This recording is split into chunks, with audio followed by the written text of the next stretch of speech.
Terima kasih Anda masih bersama kami dalam program podcast TV Show TV Muhammadiyah Ngobrol Sering Tanpa Boring, cuma di sini tempatnya. Ini tadi kita udah ngomong kalau misalnya di masa pandemi ini produksinya seperti ini. Terus masih tetap berjalan, cuma memang kalau soal baju nggak diproduksi dulu. Nah, sebenarnya kalau di masa pandemi itu selain pengusaha yang terkena imbasnya, juga banyak masyarakat yang mencari-cari peluang usaha gitu. Salah satunya adalah untuk menjadi reseller. Nah, masalahnya adalah aku nggak tahu nih kalau produk-produknya Mbak Nora ini sebenarnya open reseller atau memang jualan pribadi aja gitu sejauh ini. Aku sih open reseller. Oke. Gitu ya. Ada beberapa juga yang udah mereka kerjasama dengan aku, gitu. Sebagian juga aku jual sendiri, gitu. Karena kita lebih banyak memang jual sendiri. Oke. Gitu. Tapi nggak menutup kalau misalnya gitu, kayak pemirsa TVmu nih, kayak tertarik deh pengen ngejualin produk-produknya Mbak Nora nih, karena kan maksudnya ini seru loh gitu, produknya nggak semua orang yang bisnis fashion menjual produk-produk seperti ini gitu. Itu syarat untuk menjadi reseller itu seperti apa sih Mbak? Sebenarnya sih syaratnya nggak banyak ya, gitu. Kita hanya mereka harus kerja sama saya dengan misalnya harga. Oke. Ya kadang-kadang kan ada reseller yang nakal tuh, gitu. Misalnya aku tuh udah kasih harga, karena mereka juga harus untung ya, Betul. gitu ya. Aku udah kasih harganya yang biar mereka juga untung. Kadang mereka menjual di bawah yang aku jual. Aduh, Gitu. merusak Jadi, harga ya, pasaran. merusak harga pasaran gitu. Karena kan kain kita tuh beda. Gitu. Kita handmade semua dan kita memang menggunakan pengrajin untuk buat kain-kain ini. Jadi di situ yang saya kendalanya. Jadi saya suka marah dengan mereka, jangan menjual di bawah saya gitu. Jadi kita lebih banyak memang menjual sendiri. Oke. Tapi tidak juga menutup untuk orang-orang yang ingin bekerja sama dengan kita. Oke. Gitu. Satu lagi pertanyaan khusus untuk reseller gitu, karena biasanya ada beberapa bisnis apapun gitu. Kalau untuk reseller itu dia ada minimum pembelian dulu gitu untuk bisa bergabung jadi reseller, atau misalnya kayak ada uang keanggotaan kayak gitu kalau mau jadi reseller. Kalau di Mbak Nora sendiri kayak gimana? Kita nggak segitu. Wah.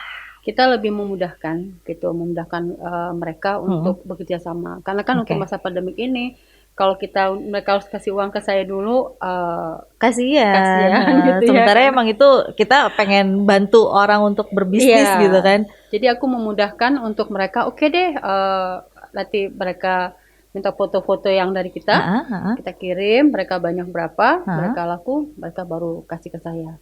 Oke. Karena ya itu tadi, karena saya kan nggak mau jahat-jahat banget. Iya, benar. Yang orang lagi benar-benar lagi sulit ya.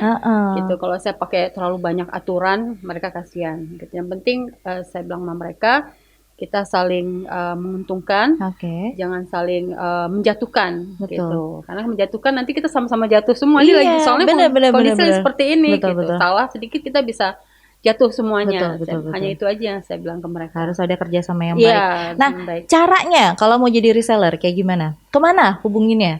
Oh gitu.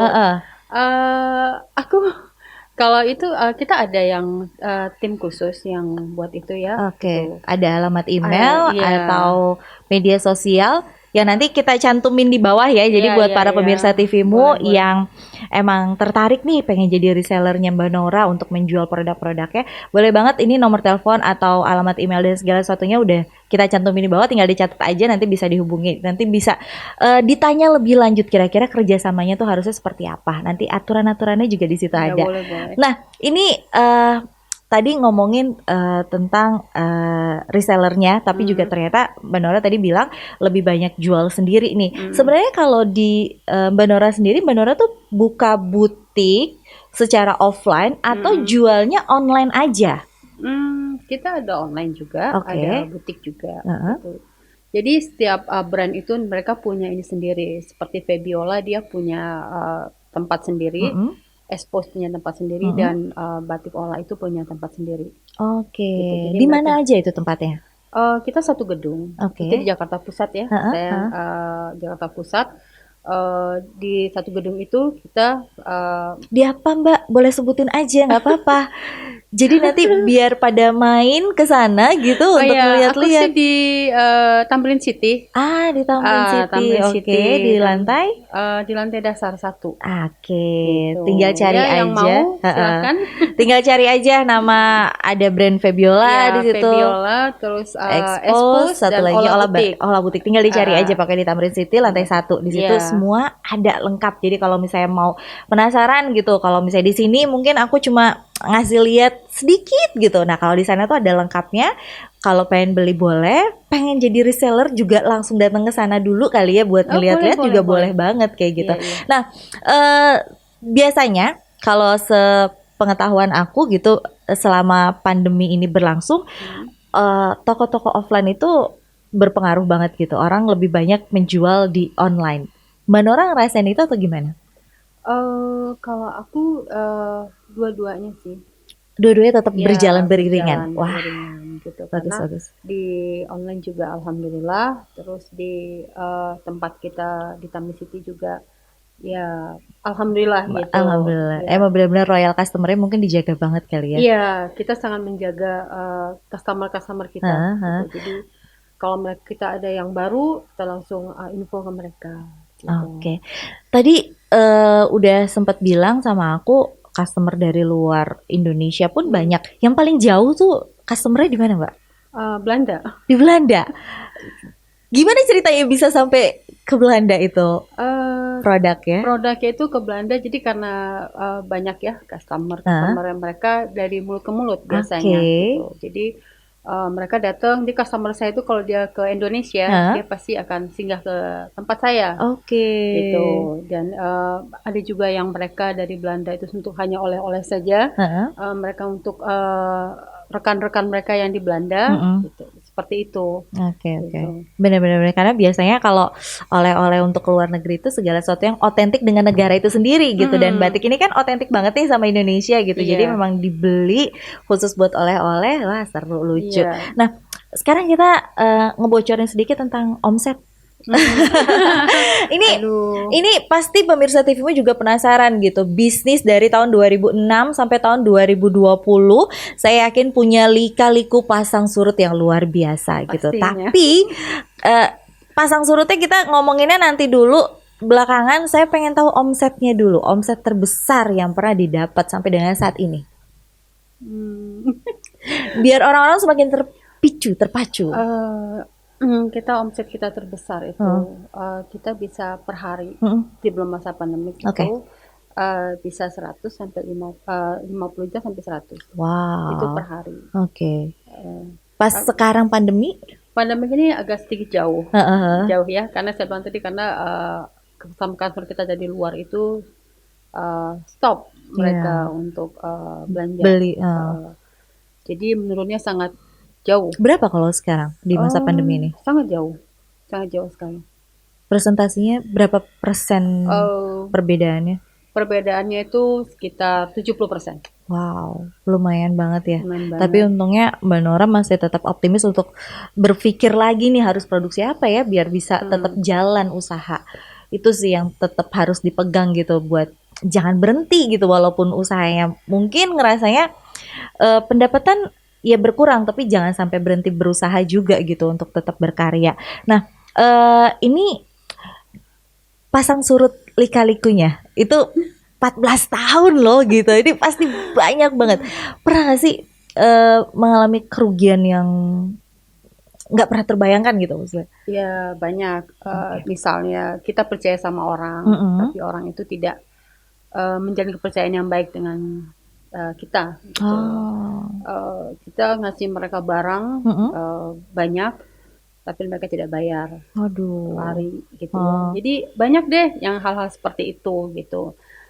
Kadang kala ada yang mereka tuh sudah belanja sudah banyak sampai ada berapa ini yang mereka udah ini ke saya. Mereka hanya transfer separuhnya. Ya ampun. Gitu, selebihnya tidak. Jadi hal-hal seperti itu yang saya alamin selama 14 tahun berkecimpung di dunia perbatikan ini loh. Kalau lagi menghadapi masalah kayak gitu, itu biasanya Mbak Nora ngapain? Gimana proses?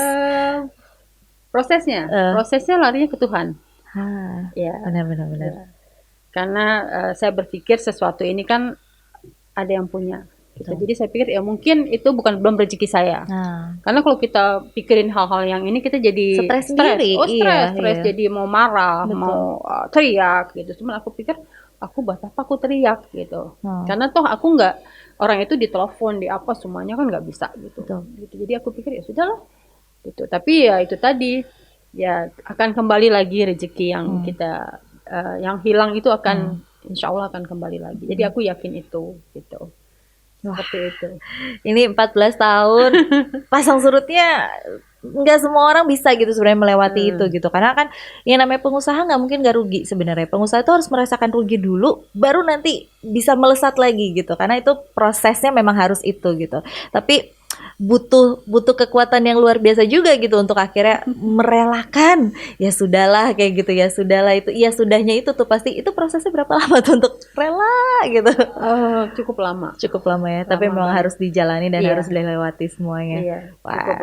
Cukup lama dan kita sempat marah gitu sama orang, aduh kenapa sih orang itu seperti itu, kenapa. Tapi karena ya itu tadi keyakinan kita terhadap Allah itu bahwa ya itu semuanya titipan gitu. Dari aku jadi ya sudahlah gitu, walaupun yang nggak lumayan besar gitu, soalnya yang mereka ambil tuh lumayan besar gitu. Jadi ya sudahlah gitu, aku mau gimana. Ya sudahlah, insya Allah nanti kembali lagi. Amin, nah ini nanti kita bakalan ngebahas di segmen berikutnya tentang tips dan triknya jadi pengusaha, karena pasti itu ada gitu. Melewati halang rintang itu pasti harus ada jalan keluarnya. Nah jalan keluarnya seperti apa nih biar nggak terus terkungkung di permasalahan. Jangan kemana-mana, tetap di podcast TV Show TV Muhammadiyah, ngobrol sering tanpa boring, cuma di sini tempatnya.